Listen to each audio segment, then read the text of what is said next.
জি আমি 2টা খতম দিছি তার জন্য। হ্যাঁ খতম দিছি, ঘরে সারা বছর কোরআন শরীফ খতম দিছি তার সপরিবারের জন্য। বঙ্গবন্ধু এবং তার পরিবার, শেখ পরিবার যারা এই 5-15 আগস্ট যারা নিহত হয়েছে তাদের জন্য। আপনারা এগুলো সরাবেন নাকি আপনারাও তাকে পাগল হয়েছে?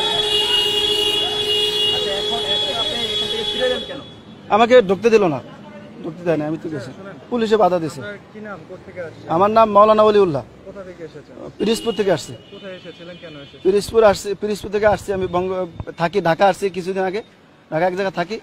তো আমি তাকে খুব ভালোবাসি, বঙ্গবন্ধুকে খুব ভালোবাসি। আমার তো নাইমে যেতে ইচ্ছে করতেছে, আপনি নাকি গাড়ি নেবেন নাকি নাইমে?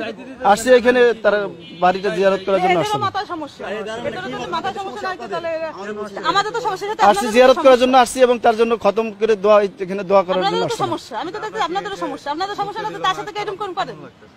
অত্যন্ত খারাপ লাগতেছে, আমি খুব কষ্ট লাগতেছে। দেশের জন্য সবকিছু করলো, তার জন্য আজ এই অবস্থা। নাম